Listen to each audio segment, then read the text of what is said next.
අපි ගත්තොත් එහෙම රසායනික ප්‍රතික්‍රියාවක් හිතන්නකෝ. නයිට්‍රජන් ප්‍රතික්‍රියා කරනවා හයිඩ්‍රජන් එක්ක. නයිට්‍රජන් හයිඩ්‍රජන් එක්ක ප්‍රතික්‍රියා කරනවා.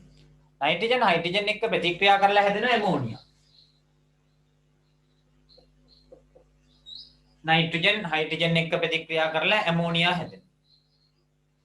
එතන බලන්නකෝ වායු ගෝලයේ නයිට්‍රජන් දෙන්නේ N2 විදියට. අපිට මෙහෙම N කියලා එහෙම ලියන්න බෑ. හේතුව වායු ගෝලයේ නයිට්‍රජන් දෙන්නේ N2 විදියට. හයිඩ්‍රජන් මෙහෙම ලියන්න බෑ වායු ගෝලයේ තියෙන හයිඩ්‍රජන් නම්. එතකොට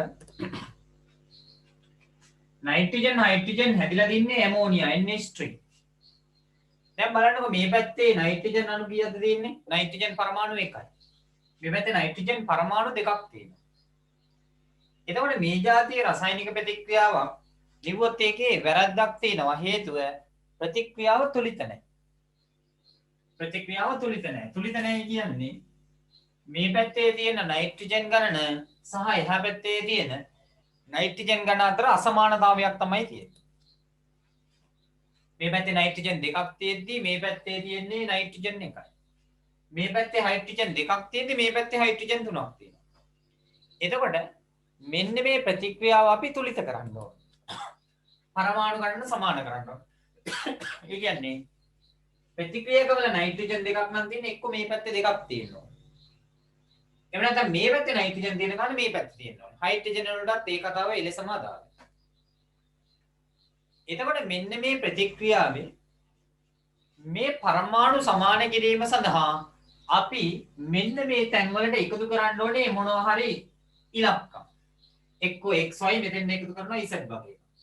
එතකොට මෙන්න මේ x මෙන්න මේ y මෙන්න මේ z කියන අගයන් අපි පොදුවේ කියනවා නම් ස්ටොයිකියෝමිතික සංගණක කියලා. පොදුවේ කියනවා නම් ස්ටොයිකියෝමිතික සංගණක කියලා. ස්ටොයිකියෝමිතික සංගුණක. මෙන්න මේ ස්ටොයිකියෝමිතික සංගුණකයක් කියලා එකක් කියනවා. right. දැන් බලන්නකෝ මම මෙන්න මේ නයිට්‍රජන් හයිඩ්‍රජන් කියන ප්‍රතික්‍රියක දෙක එහා පැත්තේ තියෙන ඇමෝනියා කියන ප්‍රතිඵලයත් එක්ක සම්බන්ධ කරනවා අදාළ ස්ටොයිකියෝමිතික සංගුණකය දාගෙන.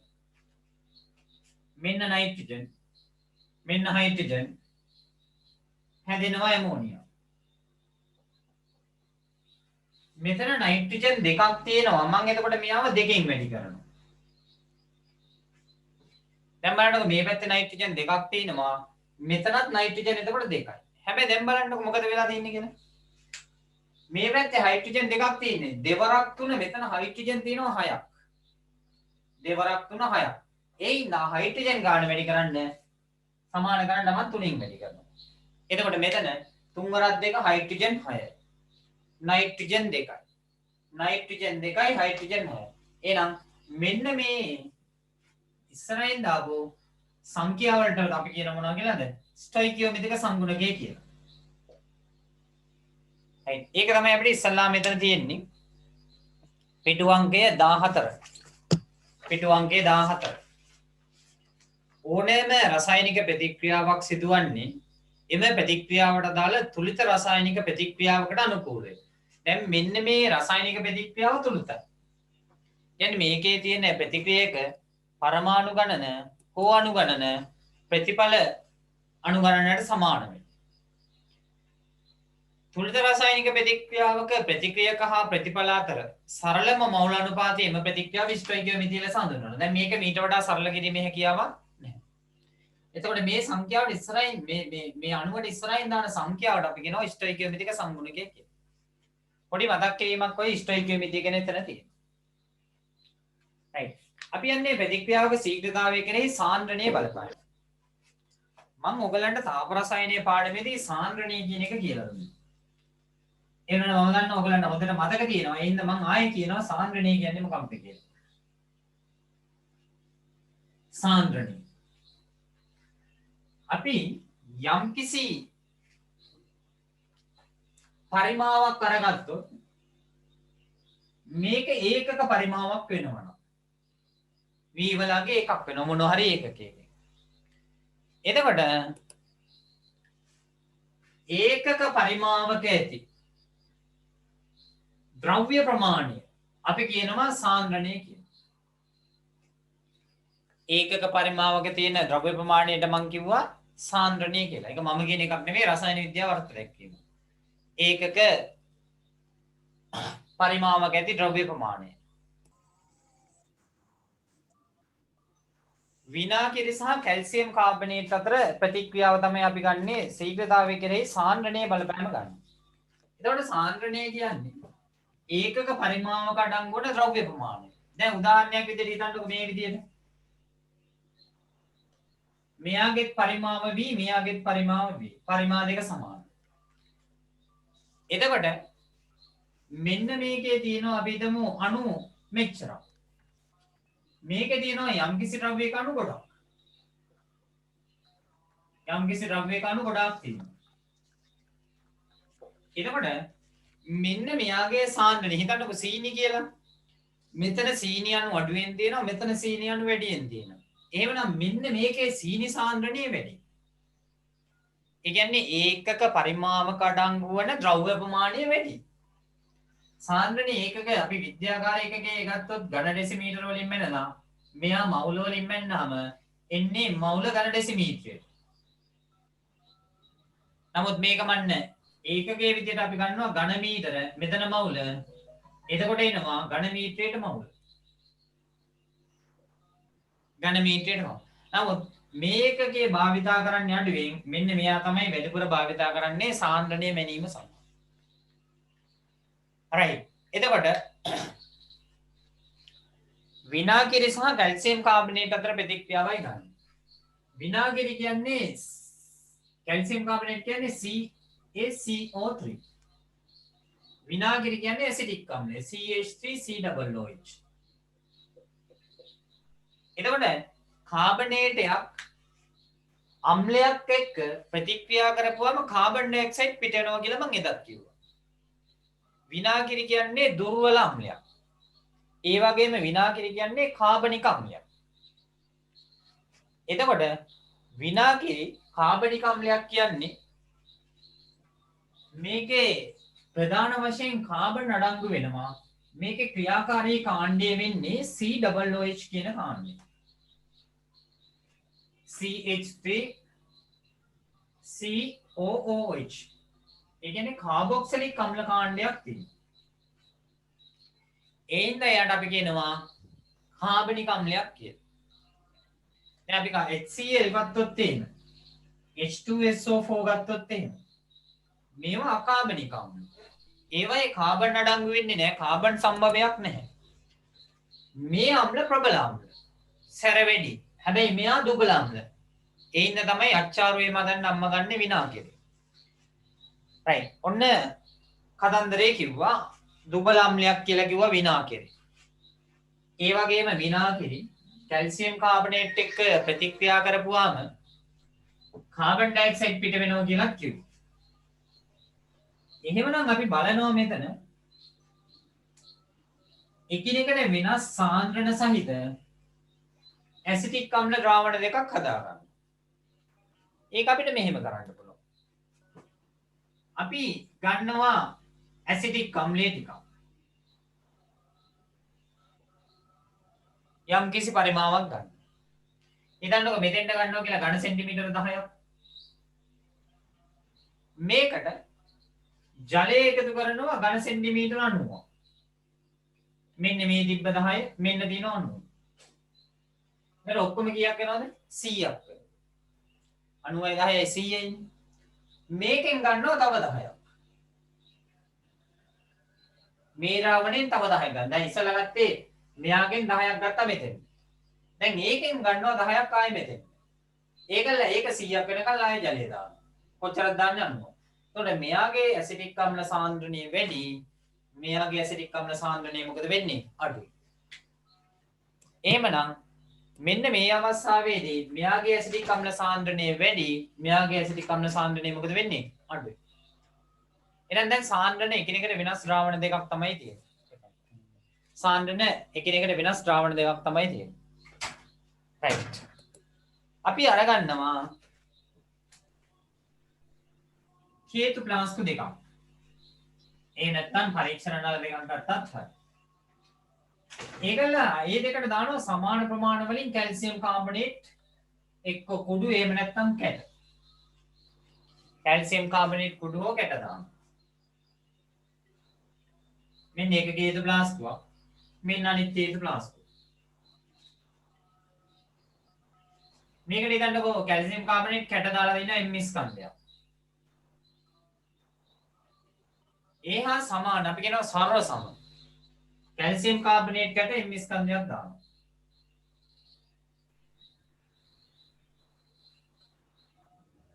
එතෙන් දාන්නේ MS ස්කන්ධය. ඊළඟට මේකට එකතු කරනවා ටිකක් සාන්ද්‍ර විනාකිනි ද්‍රාවණයක්. අර අපි මුලින් ගත්ත එකෙන් V පරිමාවක් දානවා. මේ මොනවාද? CH3COOH විනාකිනි. මේකට දානවා V කියලා පරිමාව. එතකොට සාන්ද්‍රණය ඊට වඩා අඩු වේවා. අපි තනුක කරලා ජලයේ දාලා ගත්ත එකෙන් දානවා මේකට තව ටිකක්. ඒත් කොච්චරද දාන්නේ V කියලා පරිමාවක්. මෙතන දෙන්නේ CH3COOH.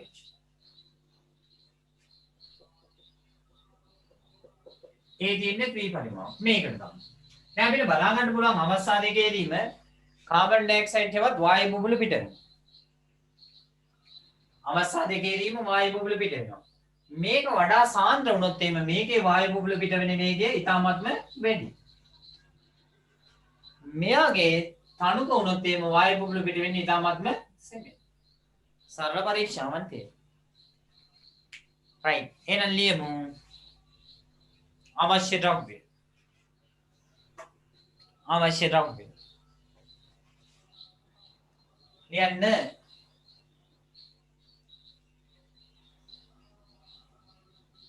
විනාකිරි ද්‍රාවණ දෙකක්. විනාකිරි ද්‍රාවණ දෙකක්.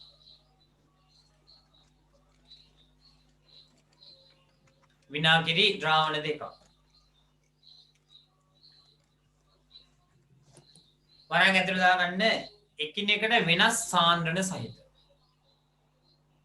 එකිනෙකට වෙනස් සාන්ද්‍රණ සහිත.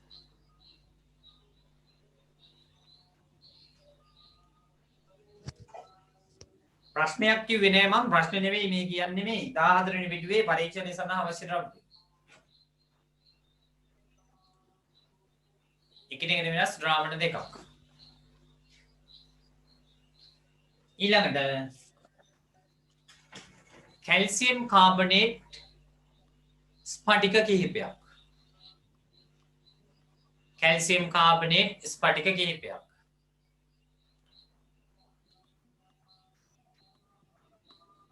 කැල්සියම් කාබනේට් ස්පටික කිහිපයක්. පරීක්ෂණය සඳහා අවශ්‍ය ද්‍රව්‍ය තමයි මේ කියන්නේ. කැල්සියම් කාබනේට් ස්පටික කිහිපයක්. ඊළඟට පරීක්ෂණ නල දෙකක්. පරීක්ෂණ නල දෙකක්.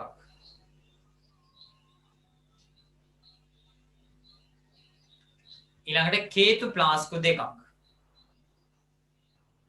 කේතු ප්ලාස්කු දෙකක්.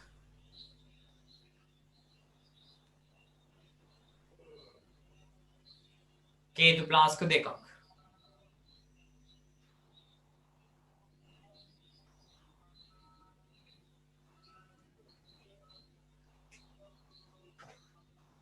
මේ දින්නේ විනාකිරිය. එඳ ගන්න රූප සටහන.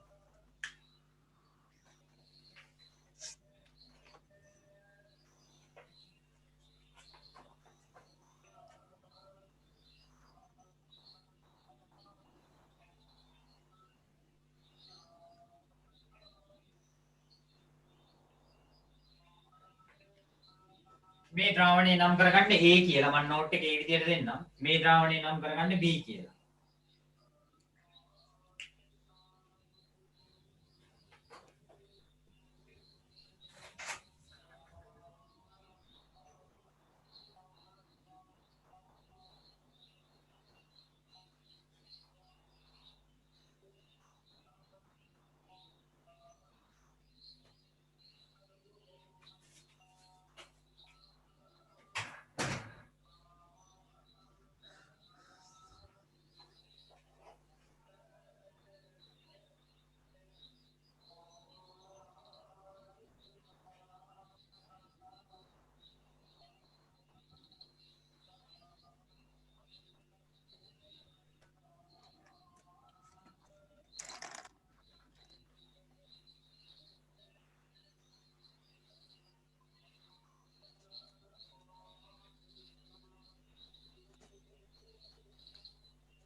හරි නේද?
හරි ඉස්සෙල්ලාම අපි කතා කරන්න ලැහැත්ති වෙන්නේ මේ එකිනෙකට වෙනස් සාන්ද්‍රණයන්ගෙන් යුත් විනාකිරි ද්‍රාවණයක් පිළියෙල කරගන්න ආකාරය.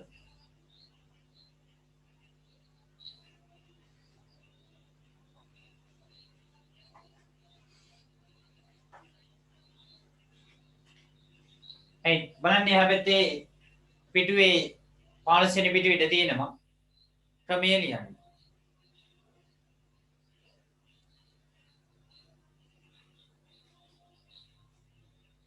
ලියන්න පළවෙනි තන ලකුණ දාලා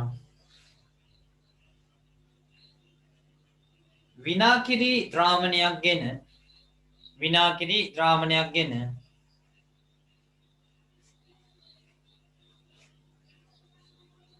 විනාකිරි ද්‍රාවණයක් ගෙන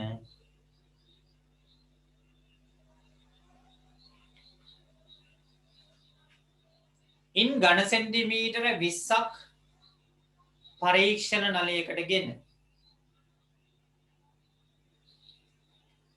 ඉන් ඝන සෙන්ටිමීටර 20ක් පරීක්ෂණ නලයකට ගෙන 20ක් දාන්න පුළුවන් 10ක් දාන්න පුළුවන් 25ක් දාන්න පුළුවන් 50ක් දාන්න පුළුවන් මම කියනවා 20ක් ගන්න ඕනේ 20ක් පරීක්ෂණ නලයකට ගෙන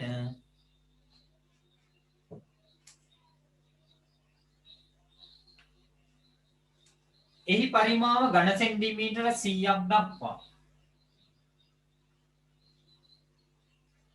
එහි පරිමාව ඝන සෙන්ටිමීටර 100ක් දක්වා එහි පරිමාව ඝන සෙන්ටිමීටර 100ක් දක්වා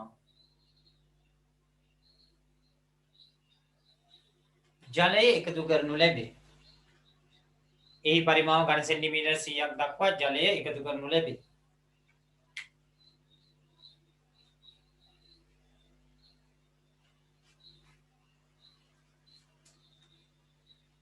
ඒකල අපි නම් කරගන්නවා එම ද්‍රාවණය A කියලා. ලියාගන්න එම ද්‍රාවණය A ලෙස නම් කරගනු ලැබේ.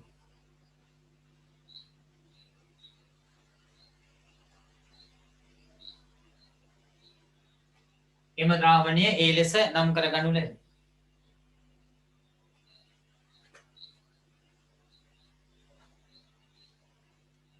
දෙවෙනි පියවර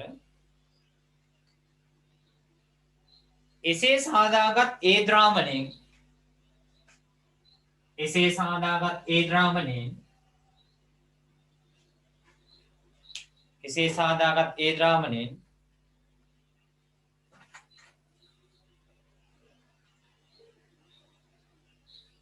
නැවත ඝන සෙන්ටිමීටර 20ක් ගෙන නැවත ඝන සෙන්ටිමීටර 20ක් ගෙන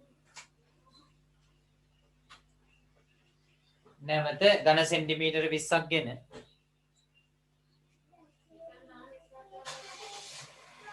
නැවත ඝන සෙන්ටිමීටර 20ක් ගෙන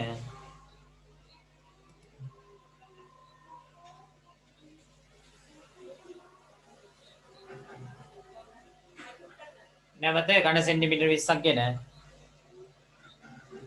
එයට ඝන සෙන්ටිමීටර 100ක් වනතුරු එයට ඝන සෙන්ටිමීටර 100ක් වනතුරු ඒට ඝන සෙන්ටිමීටර 100ක් වනතුරු ජලය එකතු කර ජලය එකතු කර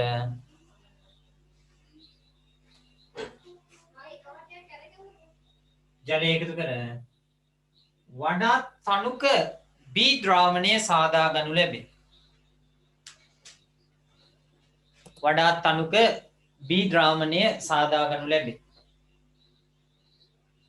වඩා තනුක B ද්‍රාවණය සාදා ගනු ලැබේ.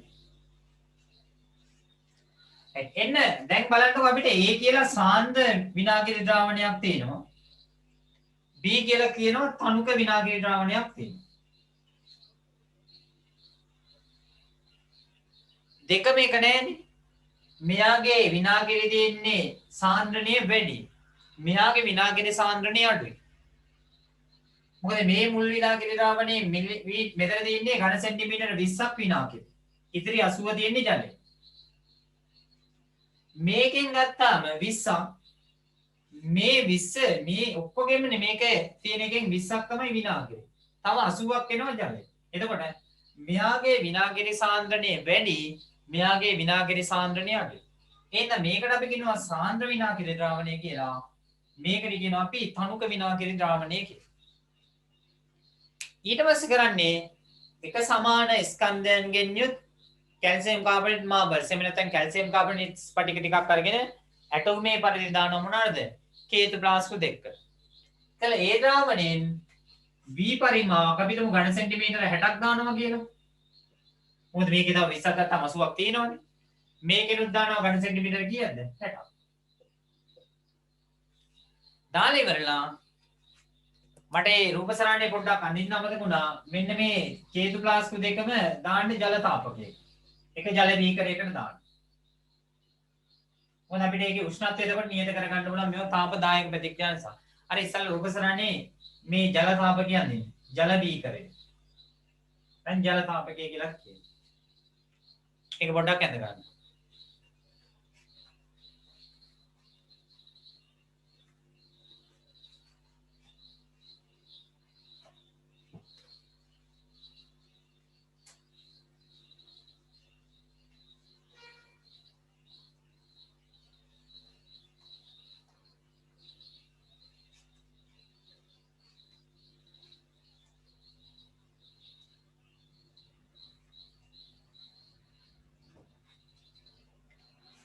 right එහෙනම් ලියමු ඊගාව දාන ලකුණ.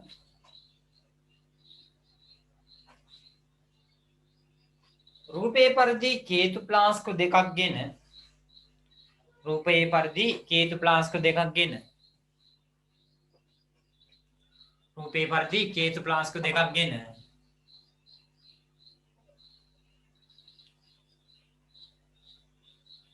එක සමාන ස්කන්ධයෙන් යුතුව එක සමාන ස්කන්ධයෙන් යුතුව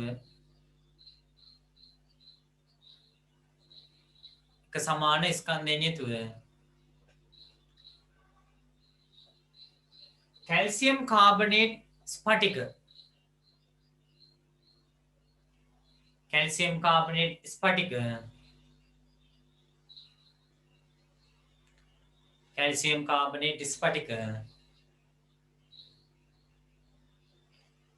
කේතු ප්ලාස්කු වලට වෙන වෙනම දමා කැල්සියම් කාබනේට් ස්පටික කේතු ප්ලාස්කු වලට වෙන වෙනම දමා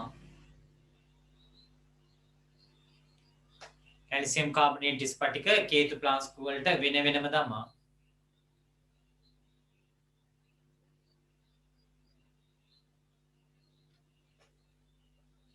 ජල භාජනයක තබනු ලැබේ. ජල භාජනයක තබනු ලැබේ. ජල භාජනයක තබනු ලැබේ. ඊළඟ තර ලකුණ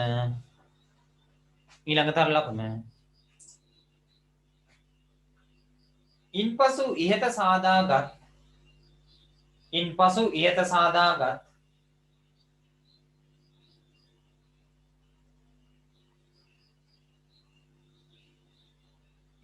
ඉහත සාදාගත්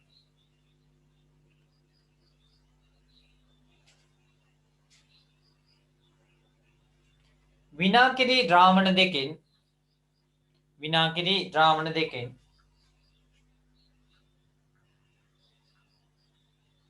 ඉන්පසු ඉහත සාදාගත් විනාකිරි ද්‍රාවණ දෙකෙන්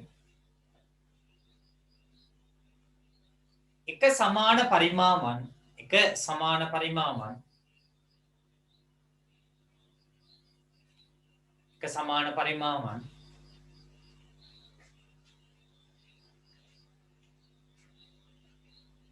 හේතු ප්ලාස්ක දෙකට වෙන වෙනම එකතු කර හේතු ප්ලාස්ක දෙකට වෙන වෙනම එකතු කර එක සමාන පරිමාවන් හේතු ප්ලාස්ක දෙකට වෙන වෙනම එකතු කර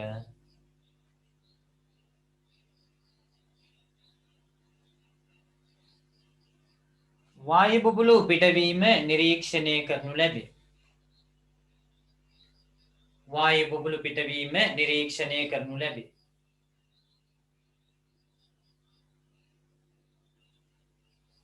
වායු බුබුලු පිටවීම නිරීක්ෂණය කරනු ලැබේ.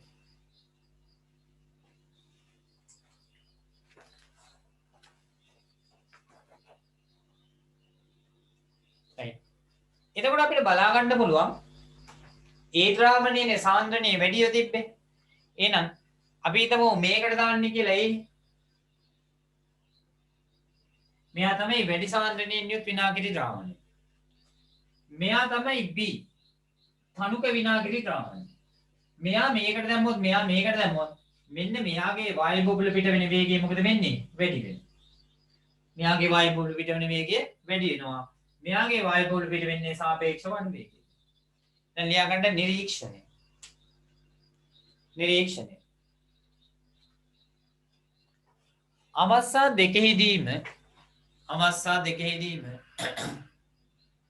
අවස්ථා දෙකෙහිදීම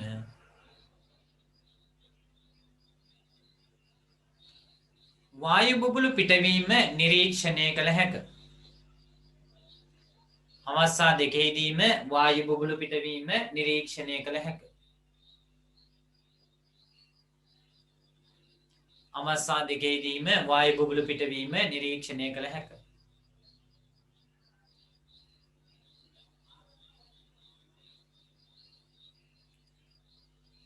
නමුත්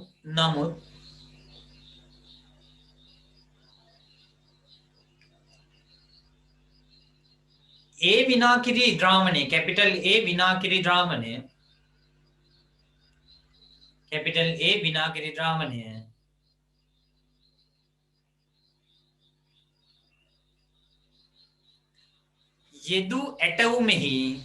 යෙදු ඇටවුමෙහි කැපිටල් A විනාකිරි ද්‍රාවණයේ යෙදී ඇටවුමෙහි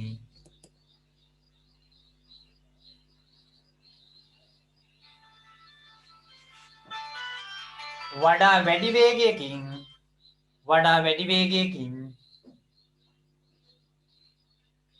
වැඩි වේගයකින්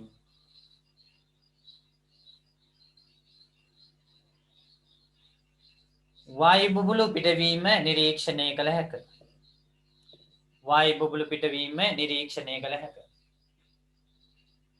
වඩා වැඩි වේගයකින් වායු බුබුලු පිටවීම නිරීක්ෂණය කළ හැක.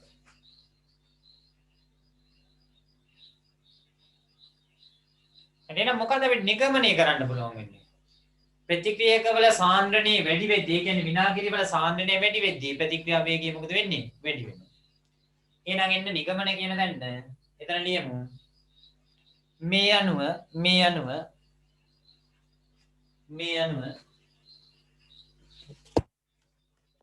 ප්‍රතික්‍රියක සාන්ද්‍රණය වැඩි වන විට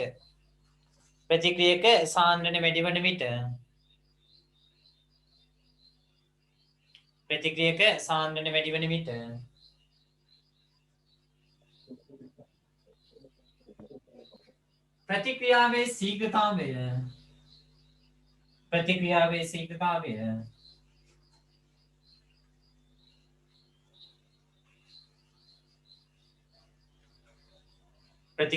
ශීඝ්‍රතාවය වැඩි වන බව නිගමනය කළ හැක.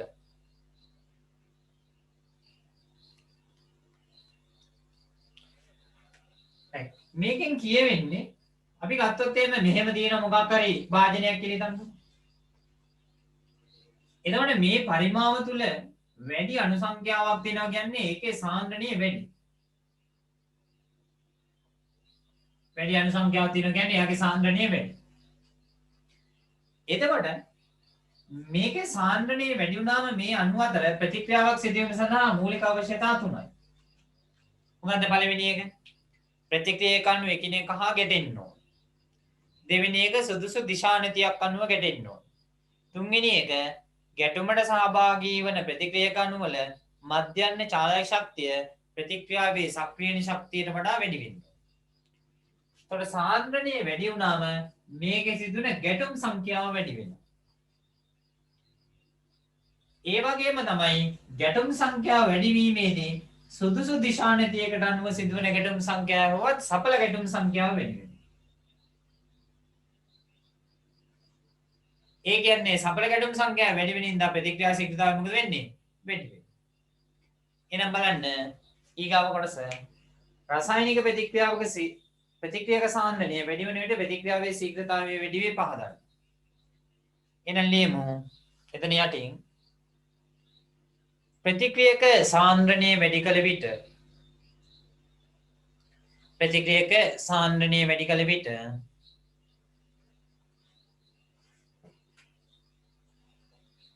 ප්‍රතික්‍රියක සාන්ද්‍රණය වැඩි කළ විට අංක 1 කියලා දාලා ලියන්න අංක 1 ඒකක පරිමාවක ඇති ඒකක පරිමාවක ඇති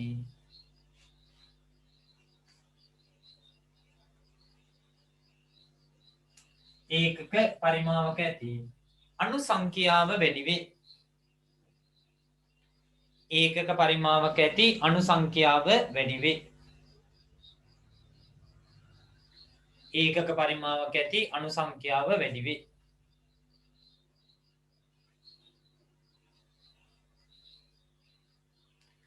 අංක 2 අංක 2 එම නිසා ඒකක කාලයක් තුල එම නිසා ඒකක කාලයක් තුල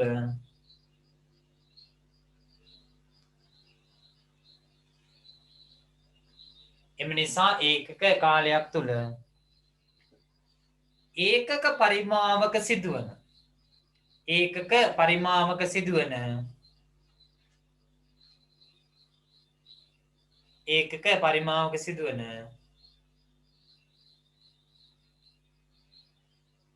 ගැටුම් සංඛ්‍යාව වැඩි වේ.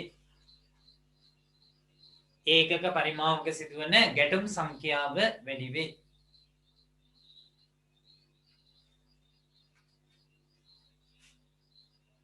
අංක 3 අංක 3 අංක 3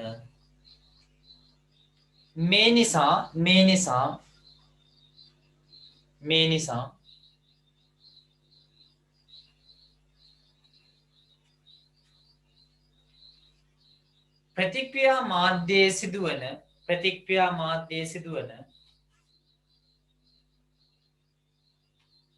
ප්‍රතික්‍රියා මාධ්‍යයේ සිදුවන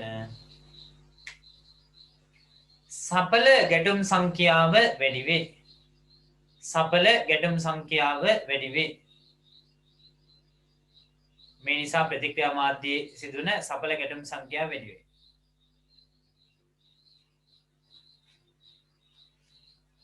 එබැවින් ප්‍රතික්‍රියා ශීඝ්‍රතාවය වැඩි වේ. right ඊළඟට එනවා අපි ප්‍රතික්‍රියාවක ශීඝ්‍රතාවය කෙරෙහි උත්ප්‍රේරක බල බලපෑම.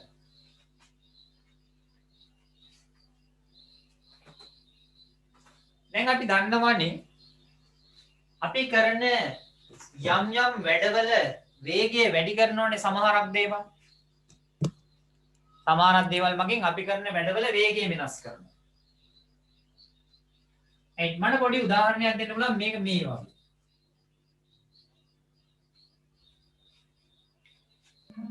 අපි ඉස්කෝලේ යනවා. මෙන්න මේ විදිහේ වංගුවකින් යන්න තියෙනවා. ටිකක් මේ ඇලේ ගෙලින් පාරක් තියෙනවා. හිතන්නකෝ මෙතන තමයි ඉස්කෝලේ තියෙන්නේ කියන්නේ. මම මේ උත්පේරක ගැනයි කියලා දෙන්නේ. අපි ඉස්කෝලේදී ඔහේ යනවා. බෑග් එකකුත් කරේ දාගෙන ඉතින් මේ පැත්තට ඔහේ යනවා එමීට. හරි කම්මැලි ගමින් යනවා. එතකොට මේ අපේ ගමන වේගවත් කරන්න මොන හරි සාධකයක් තිබ්බොත් ඒක තමයි උත්පේරකය වෙන්නේ. අපි එමීට කම්මැලි ගමින් ඔහේ යනවා ඔළුවත් නමාගෙන බෑග් එකකුත් එල්ලගෙන යනවා.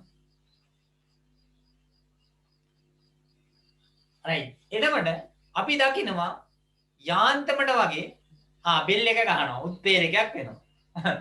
හැබැයි අපි ඉස්කෝලේ යන කාලේ නම් බෙල් එක ගැහුවත් ඉතින් ඇහුන්නේ නැහැ වගේ ඔහේ යනවා. හැබැයි අපි සමහරක් අයට හිතන්නකො මෙයාට කියලා නැත්නම් මේක උකට ඔයගොල්ලෝ මාව ගාවගනි. මෙයාට කියලා හිතන්නකො. මෙන්න මෙයා දැන් එමීට යනවා ඉස්කෝලේ. එයා යනකොට එයා යාන්තමට වගේ දකින්නවා මෙන්න මේ වගේ කෙනෙකුත් බෑග් එකක් එල්ලන් මෙතනින් යනවා. වංගු වෙන්නේ. වංගු වෙන්නේ. එතකොට මොකද වෙන්නේ? මෙයාගේ ගමනේ වේගය මොකද වෙන්නේ? වැඩි වෙනවා. ඔව් දුවනවා කියලා දන්නවා. දුවන්න උවමනාවක් නැහැ. මොකද මේ බල්ලෙක් එහෙම නෙවෙයිනේ. right. එතකොට මෙන්න එනම් මොකක්ද? මෙයාගේ ගමන් කරන වේගය වැඩි කරපු සාධකය. ඔන්න උත්පේරකය. ඔන්න උත්පේරකය. right. එහෙනම් මෙන්න උත්පේරකය වෙනවා. සමහරක් අය හැබැයි මේ ගමන වේගය අඩු කර ගන්නවා. ඇයි දන්නකො? ඉස්කෝලේ ගිහිල්ලා ඉවරලා නෑ ඒ කාලේ කරපු වැඩ එහෙම කියන්න බෑ ඉතින්. ඉස්කෝලේ ගිහිල්ලා ඉවරලා කාලයක් ඉතින් යනවනේ. කාලයක් ගියාට පස්සේ ඉතින් ජොබ් එකක් කරනවා. දැන් ගෙදර තමයි මෙතන තියෙන්නේ. දැන් ඉස්කෝලේ ඉවරයි. එතකොට හිමීට ඉතින් වැඩ ඇරලා එනවා කම්මැලි කමින්. එතකොට අපි දකිනවා මොකද වෙන්නේ? මෙන්න යනවා තව එක්කෙනෙක්. එයත් ගෙදර යනවා. එතකොට මොකද වෙන්නේ? දැන් මෙයා යනවා තව එක්කෙනෙක් අතින් අල්ලගෙන පොඩි එක්කෙනෙකුට. එතකොට මොකද වෙන්නේ? මේ ගමනේ වේගය අඩු වෙනවා. ඇයි ඒ? තව විනාඩි 5ක්වත් කණක් ඇවිල්ලා ඉන්න පුළුවන් පාරේ හිටියොත් කියලා. එහෙනම් මෙන්න උත්පේරකය නෙමෙයි. ඒක මේ ගමන බාධා කරා. ගමන බාධා කරා. මෙයා ගමනේ වේගය වැඩි කරා. ජීවිතේටත් ඔන්න ඔය උත්පේරකය මේ කියන උත්පේරකේ මේ ආවරින්ම බලපාන. මේ ඕගොල්ලන්ගේ වයස කාලේදී ගමන වේගවත් කරනවා. හැබැයි අපේ වයසට ආපුවම මොකද වෙන්නේ? ගමන අඩාල කරනවා. හරි. දැන් සර් ගෙදරින් කාලේ ඉවරයි අද. අත කණ්ඩම් වෙන්නේ නැති වෙද්දී දන්නේ නැහැ. හරි. දැන් ඔන්න මං එනවා රසායන විද්‍යාවට ඔක ගලපන්න. ජීවිතයේ තියෙන දේවල් තමයි අපි මේ රසායන විද්‍යාවේ සහ භෞතික විද්‍යාවේ ඉගෙන ගන්න. දැන් අපි දන්නවා ප්‍රතික්‍රියක තියෙනවා. ප්‍රතික්‍රියක තියෙනවා. මේවා ප්‍රතිඵල බවට පත් වෙනවා. එතකොට මෙන්න මේ ප්‍රතික්‍රියක ප්‍රතිඵල බවට පත්වීමේදී අන්නේ ප්‍රතික්‍රියාව වේගය වැඩි කරනවා නම් ඒ වලට කියනවා උත්පේරක කියලා.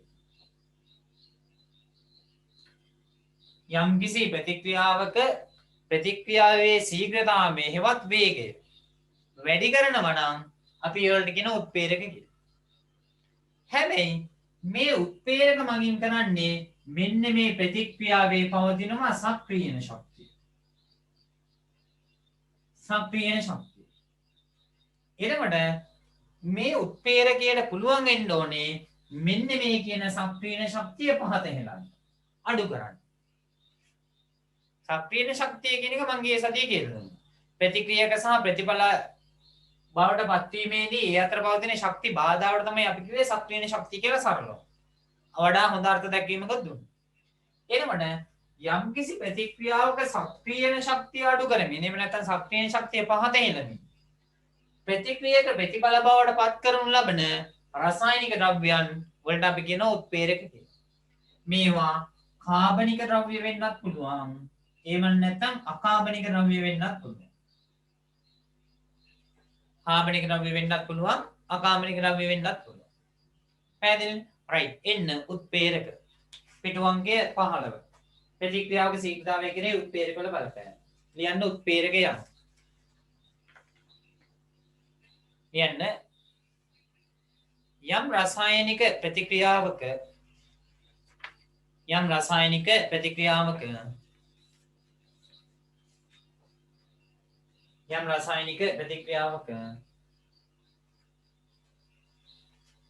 සක්‍රීයන ශක්තිය පහත හෙළමින්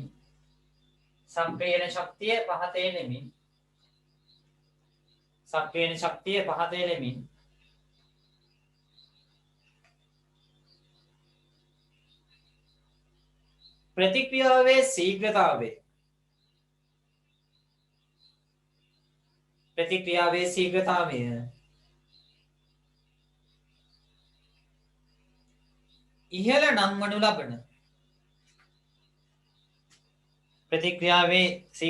ඉහළ නංවනු ලබන කාබනික හෝ අකාබනික ද්‍රව්‍ය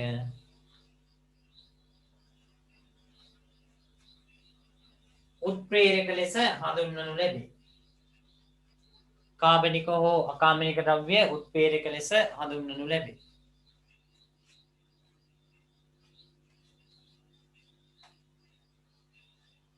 එහෙනම් හොඳට මතක තියාගන්න උත්ප්‍රේරකයක් මගින් කරන්නේ අදාළ ප්‍රතික්‍රියාවේ සක්‍රීය ශක්තිය පහත හෙළනවා. ප්‍රතික්‍රියා ශීඝ්‍රතාවය වැඩි කරනවා. අදාළ ද්‍රව්‍යයේ සක්‍රීය ශක්තිය පහත හෙළලා ප්‍රතික්‍රියා ශීඝ්‍රතාවය වැඩි කරනවා. ඒවට තමයි කියන්නේ උත්ප්‍රේරක කියලා. right. එතකොට මේ උත්ප්‍රේරක ප්‍රධාන වර්ග දෙකකට වෙන් කරනවා. පළවෙනි එක තමයි සමජාතීය උත්ප්‍රේරක.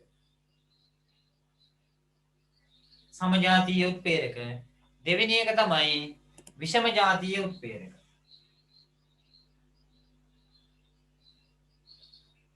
එනම් බලන්න උත්ප්‍රේරක ප්‍රධාන කොටස් දෙකකට වෙන් කරනවා. පළවෙනි එක සමජාතීය උත්ප්‍රේරක. ලියා ගන්න සමජාතීය උත්ප්‍රේරක. දෙවෙනි එක විෂම ජාතීය උත්ප්‍රේරක. පළවෙනි එක සමජාතීය උත්ප්‍රේරක, දෙවෙනි එක විෂම ජාතීය උත්ප්‍රේරක. සමජාතීය උත්ප්‍රේරක සහ විෂම ජාතීය උත්ප්‍රේරක. අපි හිතමු මෙන්න මේ ප්‍රතික්‍රියකයේ භෞතික ස්වභාවය ඝන කියලා. ඝන අවස්ථාවේ තියෙන. මම මෙතෙන්ට දාන උත්ප්‍රේරකය. එයාගේ භෞතික අවස්ථාවත් ඝන. ප්‍රතික්‍රියකයේ භෞතික අවස්ථාවත් ඝන, උත්ප්‍රේරකයේ භෞතික අවස්ථාවත් ඝන. ප්‍රතික්‍රියකයේ වායුමය අවස්ථාවේ තියෙන. උත්ප්‍රේරකයක් වායුමය අවස්ථාවේ තියෙන. ප්‍රතික්‍රියකයේ ද්‍රව අවස්ථාවේ තිබිලා උත්ප්‍රේරකයක් ද්‍රව අවස්ථාවේ තියෙනවා. එහෙම වුණොත් අපි කියනවා සමජාතීය උත්ප්‍රේරක කියලා. ඒ කියන්නේ සරලවම කිව්වොත් ප්‍රතික්‍රියකවල භෞතික ස්වභාවය සහ උත්ප්‍රේරකයේ භෞතික ස්වභාවය එකම වෙනවා නම් එවැනි උත්ප්‍රේරක වලට කියනවා සමජාතීය උත්ප්‍රේරක කියලා. ප්‍රතික්‍රියකයේ භෞතික ස්වභාවය සහ උත්ප්‍රේරකයේ භෞතික ස්වභාවය එකම වෙනවා නම් අපි කියන වලට සමජාතීය උත්ප්‍රේරක කියලා. right. එහෙනම් ලියමු සමජාතීය උත්ප්‍රේරක. ලියන්න යම් රසායනික ප්‍රතික්‍රියාවකදී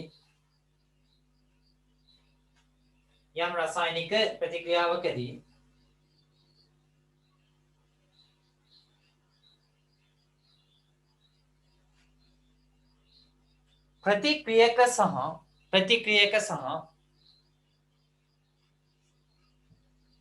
ප්‍රතික්‍රියක සහ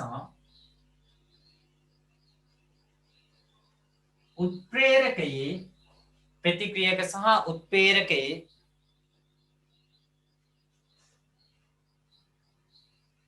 ප්‍රතික්‍රියක සහ උත්ප්‍රේරකයේ භෞතික ස්වභාවය ප්‍රතික්‍රියක සහ උත්ප්‍රේරකයේ භෞතික ස්වභාවය ප්‍රතික්‍රියක සහ උත්ප්‍රේරකයේ භෞතික ස්වභාවය එකම වේ නම්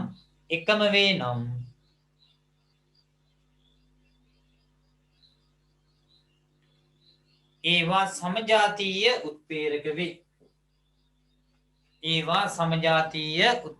වේ.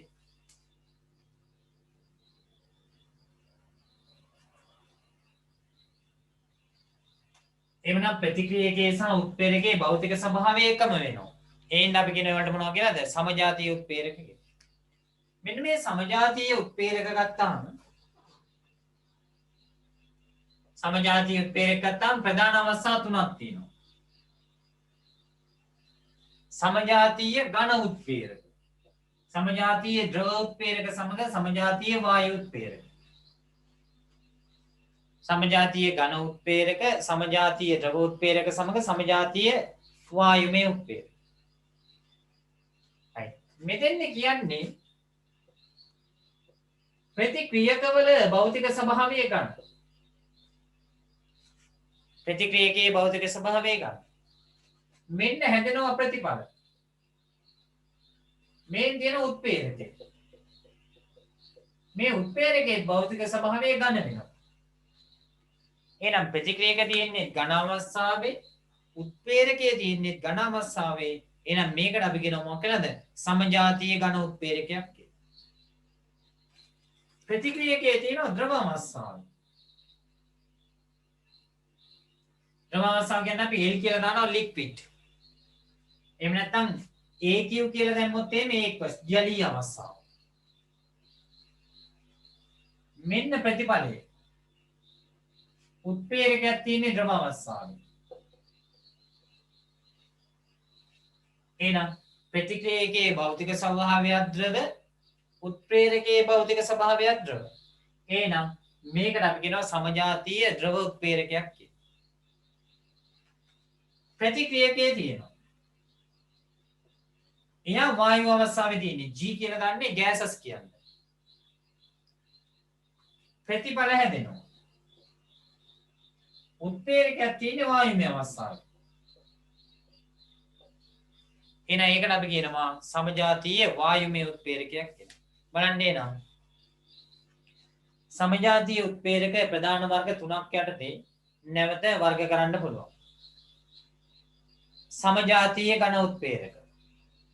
එහෙනම් ලියන්න.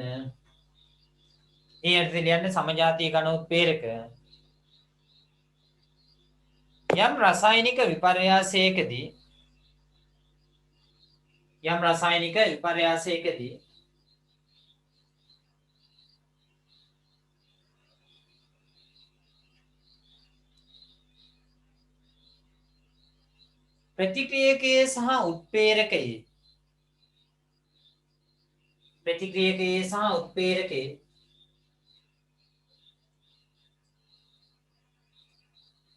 ප්‍රතික්‍රියකයේ සහ උත්ප්‍රේරකයේ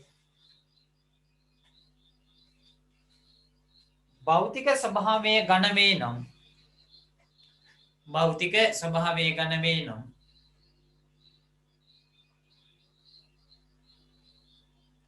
ප්‍රතික්‍රියකයේ සහ උත්ප්‍රේරකයේ භෞතික ස්වභාවය ඝන වේ නම්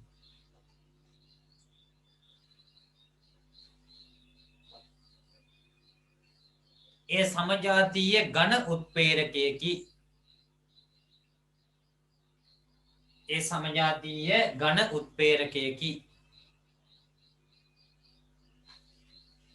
සමජාතීය ඝන උත්ප්‍රේරකයකි.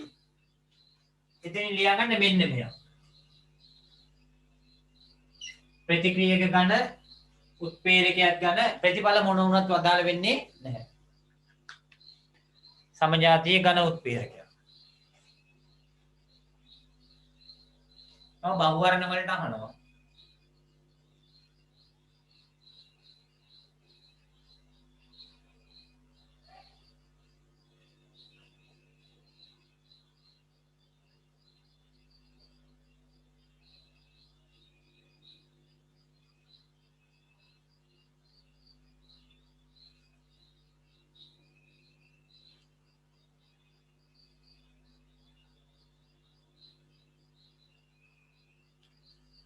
ඉන්න සමජාතිය ද්‍රව මොකක්ද ඒ අවස්ථාවේදී වෙන්නේ? ප්‍රතික්‍රියකයේ භෞතික ස්වභාවයක්ද ද්‍රව, උත්පේරකයේ භෞතික ස්වභාවයක් ද්‍රව. ලියන්න. යම් රසායනික විපර්යාසයකදී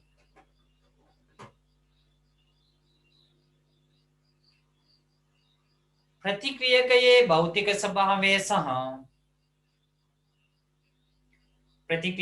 භෞතික ස්වභාවය සහ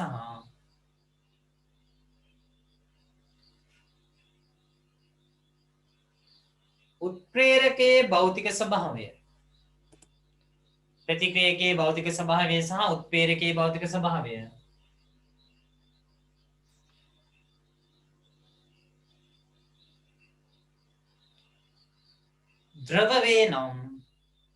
ද්‍රව වේ නම්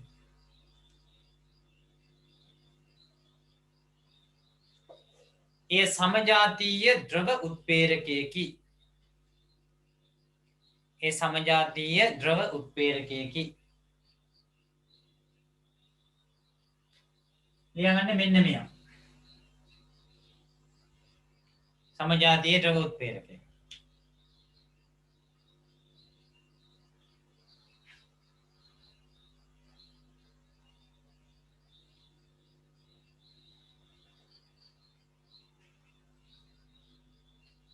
ගෲප් ක්ලාස් එකේ හිටපු අයත් අර මම දාලා තියෙන ෆෝම් එක ඒක ෆිල් කරන්න Google ෆෝම් එක. හිටියා කියලා ගැටලුවක් නැහැ.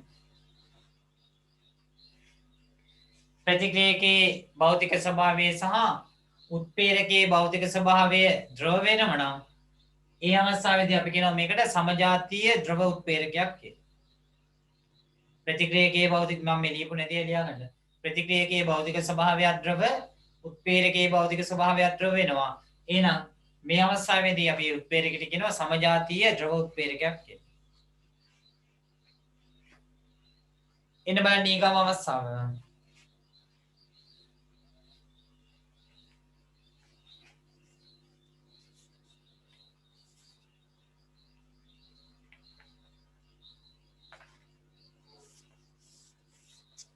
සමජාතීය වායුමය. මෙසේජ් එක දාලා දිනවා නෙත්මා. මට ඒක තේරෙන්නේ නැහැ මොකද්ද දැම්මේ කියලා. හරි. මෙන්න මේ ප්‍රතික්‍රියකයේ භෞතික ස්වභාවයේ වායු, උත්ප්‍රේරකයේ භෞතික ස්වභාවයත් වායු වෙනවා නම් අපි කියනවා මෙතන තියෙන්නේ මොකක්ද කියලාද? සමජාතීය වායුමය උත්ප්‍රේරකයක් කියලා. බලන්න එනම්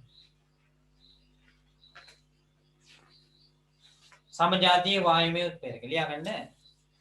ප්‍රතික්‍රියකයේ භෞතික ස්වභාවය සහ ප්‍රතික්‍රියකයේ භෞතික ස්වභාවය සහ සර් පොඩ්ඩක් කියන්න. ප්‍රතික්‍රියකයේ භෞතික ස්වභාවය සහ ප්‍රතික්‍රියකයේ භෞතික ස්වභාවය සහ උත්ප්‍රේරකයේ භෞතික ස්වභාවය. උත්ප්‍රේරකයේ භෞතික ස්වභාවය. ප්‍රතික්‍රියකයේ භෞතික ස්වභාවය සහ උත්ප්‍රේරකයේ භෞතික ස්වභාවය වායුමය අවස්ථාවේ පවතී නම් වායුමය අවස්ථාවේ පවතී නම්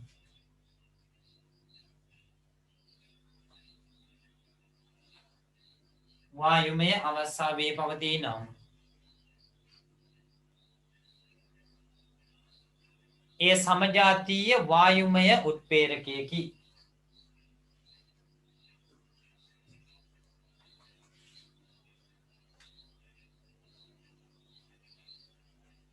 ඒ සමජාතීය වායුමය උත්ප්‍රේරකයකි.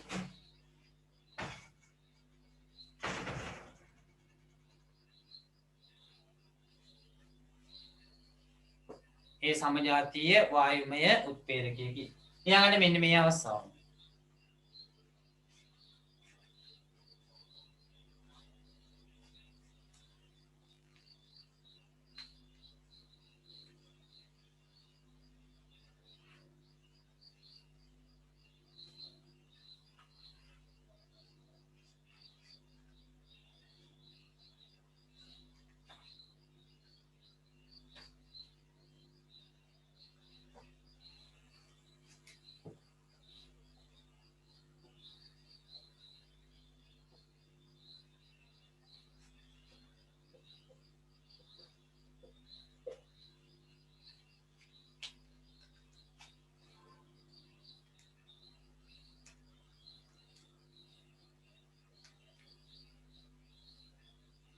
right ඊළඟට එනවා අපි විෂම ජාතිය උත්ප්‍රේරකවල.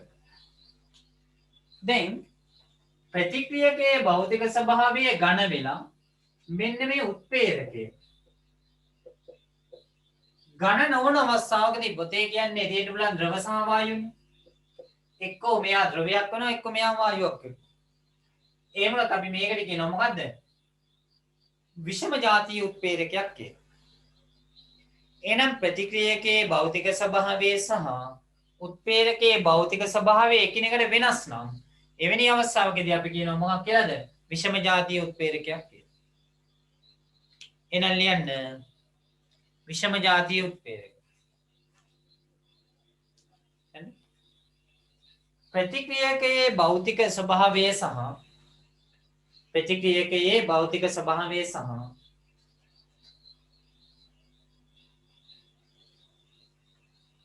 උත්ප්‍රේරකයේ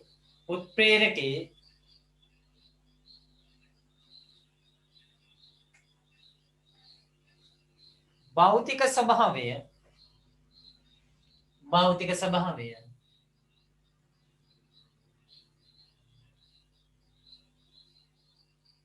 එකිනෙකට වෙනස් අවස්ථාවල පවතී නම්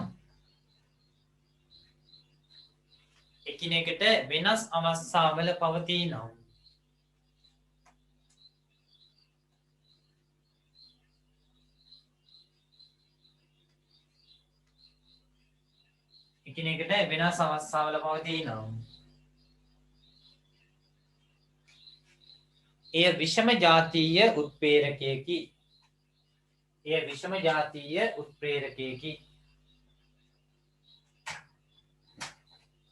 විෂම ජාතීය උත්ප්‍රේරකයකි.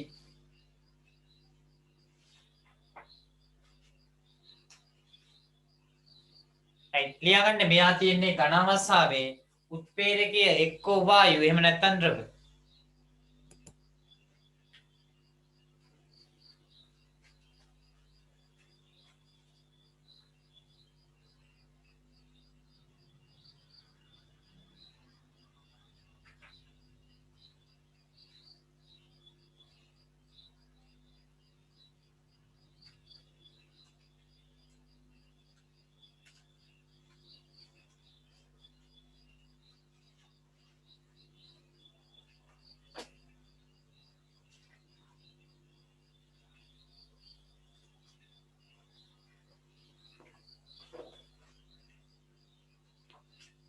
right මේකට අපිට ඕනනම් උදාහරණයක් ලියන්න පුළුවන් නයිට්‍රජන් වායුමය අවස්ථාවේ තියෙන හයිඩ්‍රජන් වායුමය අවස්ථාවේ තියෙන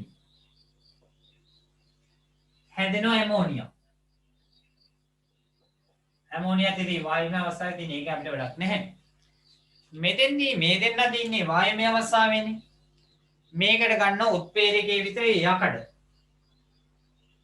තියෙන්නේ මොකන්ද? ඝන අවස්ථාව. උත්ප්‍රේරකයේ විදිහට ගන්නවා යකඩ ඝන අවස්ථාවේ තියෙන. ලියා ගන්න උදාහරණ. අපි මේ ප්‍රතික්‍රියාව ගන්නවා හේබර් ක්‍රමයේදී. යන්න හේබර් ක්‍රමය මගින්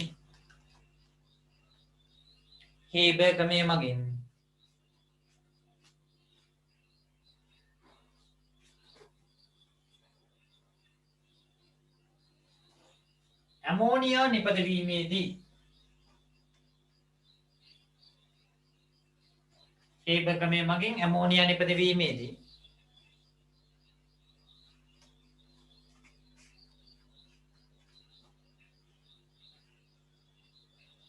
සිදුවන්නේ විෂම ජාතීය උත්ප්‍රේරණ ක්‍රියාවලියකි.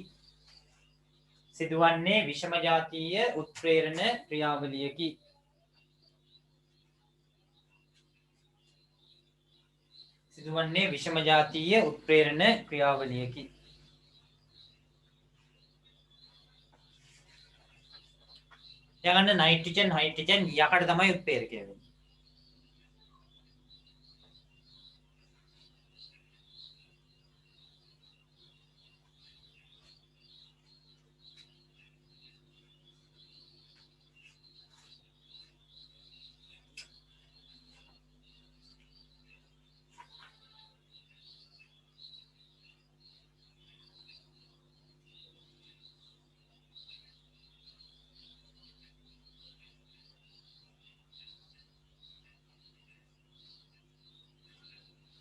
right තව පැය කාලක් ගන්නම් මම මේකේ පරීක්ෂණය විස්තර කරන්න and අපි ගන්නවා මෙතන හයිඩ්‍රජන් පෙරොක්සයිඩ් වල වියෝජනය ගන්නවා උත්ප්‍රේරකයක ශීඝ්‍රතාවය උත්ප්‍රේරකයක් නිසා ප්‍රතික්‍රියාවක ශීඝ්‍රතාවයේ බලපෑම විස්තර කරනවා right මෙතන හයිඩ්‍රජන් පෙරොක්සයිඩ් අපිට වියෝජනය කරන්න පුළුවන්. ඔයගොල්ලෝ දන්නවා හයිඩ්‍රජන් පෙරොක්සයිඩ් කියන්නේ තුවාලයේ මැදිච්චාම දාන්නේ.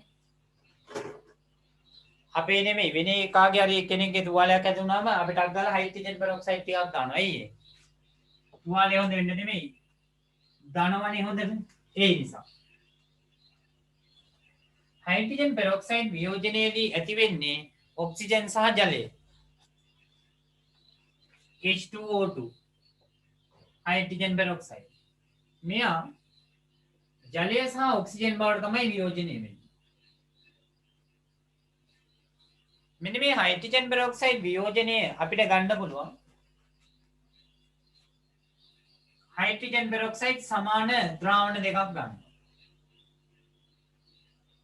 මේකේ තියෙන හයිඩ්‍රජන් පෙරොක්සයිඩ් මේකේ තියෙන හයිඩ්‍රජන් පෙරොක්සයිඩ්. අපි ගන්නවා V පරිමාව.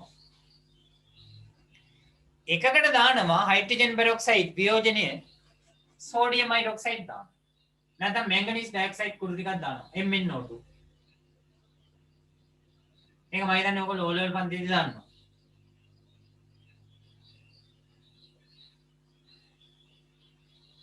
ඒකලා මේක ජල තාපකයක තියලා හෝ නොතිය හෝ සාමාන්‍යයෙන් තියෙනවා. මේකට උත්ප්‍රේරකයේ බලපෑමක් නැහැ. මෙයාට උත්ප්‍රේරකයක් දාන්න.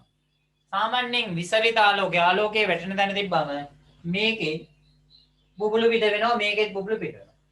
මෙන්න මේ බුබුලු පිටවීම පැහැදිලිව අඳුන ගැනීම සඳහා මේකට එකතු කරනවා සබන් ද්‍රාවණයක්. සබන් ද්‍රාවණයක් එකතු කරනවා. මේකට එකතු කරන මොකද්ද? සබන් ද්‍රාවණය. right. එතකොට අපිට පේනවා මේකෙන් වායු බුබුලු පිට වෙන වේගය වැඩි. ඒ කියන්නේ ඔක්සිජන් පිට වෙන්නේ ඔක්සිජන් පිට වෙන ඒවා වැඩි. මේකෙන් ඔක්සිජන් පිට වෙන්නේ තාමත්ම අඩුයි. කටපාඩම් කරන්න එපා අවබෝධ කරගන්න. මේ ඔය ප්‍රශ්න කරනවා රිවිෂන් වලදී එතකොට මතක තියාගන්න. ඒක කටපාඩම් කරොත් කටපාඩම් කළා විභාග පාස් වෙන්න බෑ. අවබෝධ කරගන්න ඕනේ. එහෙනම් ලියා ගන්න නිදර්ශක ප්‍රතික්‍රියාව. යන්න හයිඩ්‍රජන් පෙරොක්සයිඩ් වල වියෝජනය. හයිඩ්‍රජන් පෙරොක්සයිඩ් වල වියෝජනය.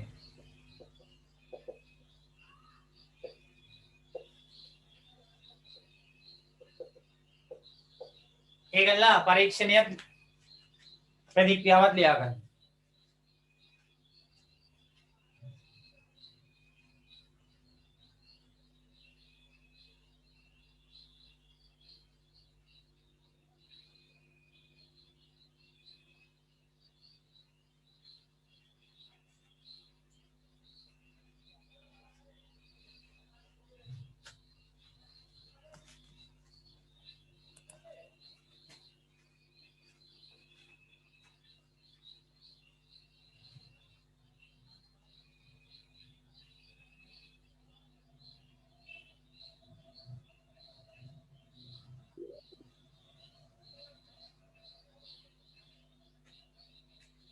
නියම අවශ්‍ය ද්‍රව්‍ය හයිඩ්‍රජන් පෙරොක්සයිඩ් ද්‍රාවණයක්. හයිඩ්‍රජන් පෙරොක්සයිඩ් ද්‍රාවණයක්.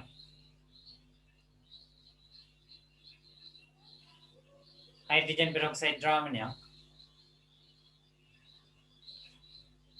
මැංගනීස් ඩයොක්සයිඩ් MnO2 කුඩු ස්වල්පයක්. මැංගනීස් ඩයොක්සයිඩ් කුඩු ස්වල්පයක්.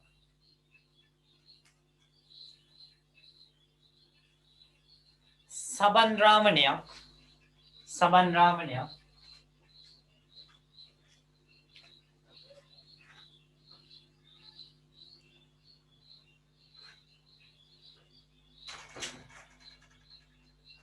සබන් ද්‍රාවණයක්.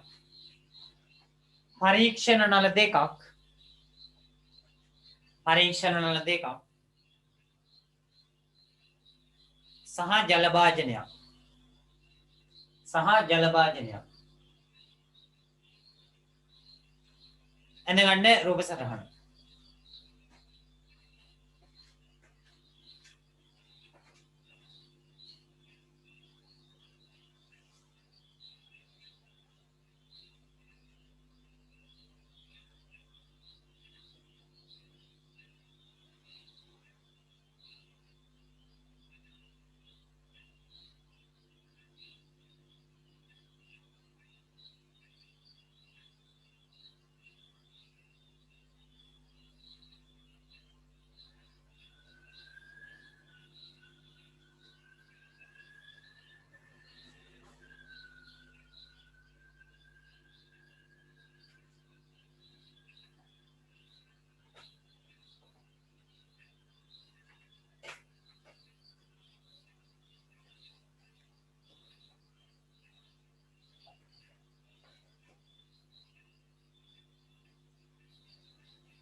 ලියමු.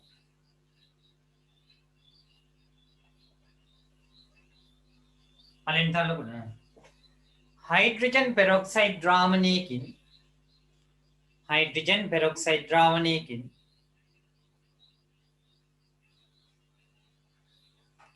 හයිඩ්‍රජන් පෙරොක්සයිඩ් ද්‍රාවණයකින් සමාන පරිමාවන් දෙකක්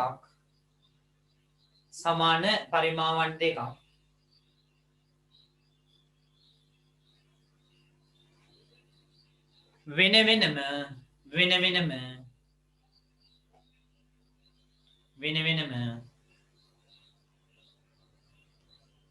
පරීක්ෂණ නල දෙකකට ගන්න. වෙන වෙනම පරීක්ෂණ නල දෙකකට ගන්න.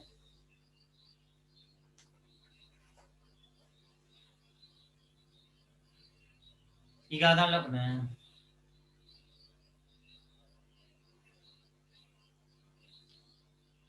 හයිඩ්‍රජන් පෙරොක්සයිඩ් ද්‍රාවණයකින් සමාන පරිමාවන් දෙකක් වෙන වෙනම පරීක්ෂණ නල දෙකකට ගන්න.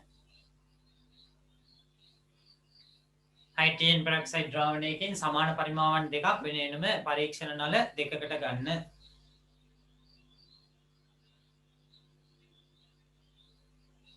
දෙවෙනියට ඉන්පසු එම පරීක්ෂණ නල දෙක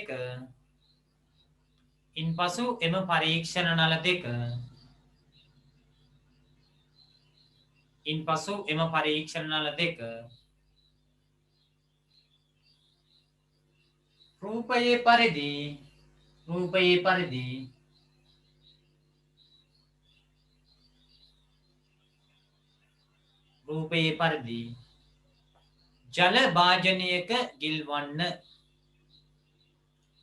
ජල භාජනයක ගිල්වන්න.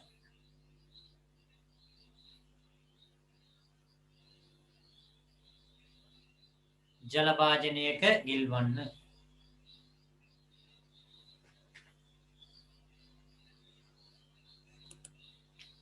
ඊට පස්සේ කරන්නේ එක් පරීක්ෂණ නලයකට දානවා මොනවාද? මැංගනීස් ඩයොක්සයිඩ් කුඩු ස්වල්පයක් එකතු කරනවා. දැන් ඊගාවට එක් පරීක්ෂණ නලයකට පමණක්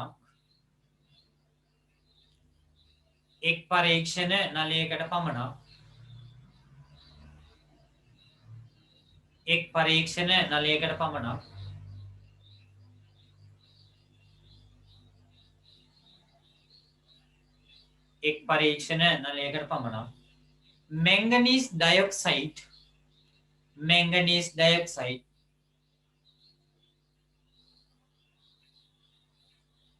කුඩු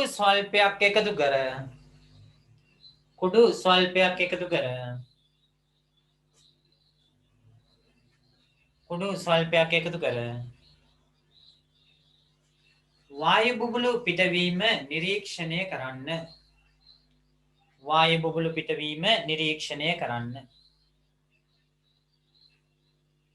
බුබුලු පිටවීම නිරීක්ෂණය කරන්න.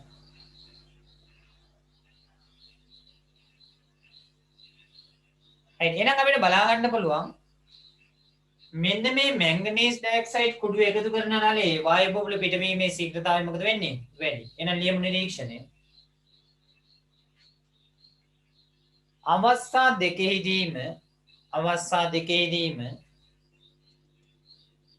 අවස්ථා දෙකෙහිදීම වායු බබළු පිටවන නමුත් අවස්ථා දෙකේදීම වායු බබළු පිටවන නමුත්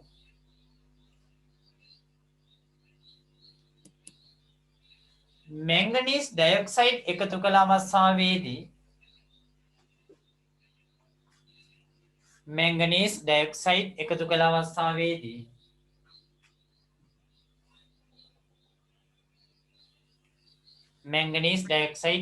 අවස්ථාවේදී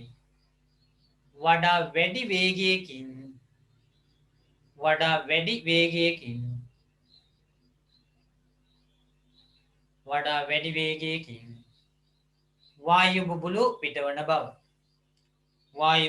පිටවන බව. වඩා වැඩි වේගයකින් වායු බබළු පිටවන බව. එහෙනම් මොකක්ද අපි නිගමනය කරන්නේ? උත්ප්‍රේරකයක් යොදන අවස්ථාවේ ප්‍රතික්‍රියා ශීඝ්‍රතාවය වැඩි බව නිගමනය කරන්න පුළුවන්. එහෙනම් ලියාගන්න නිගමනය. මේ අනුව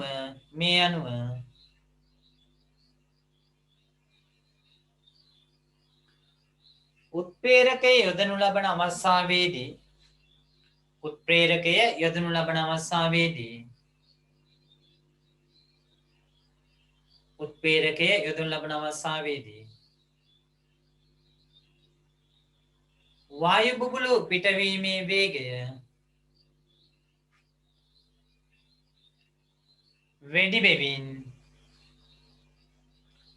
වායු බබළු පිටවීමේ වේගය වැඩි බැවින්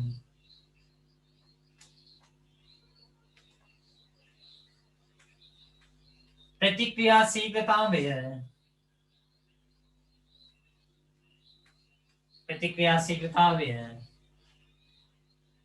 වැඩි බව නිගමනය කළ හැක.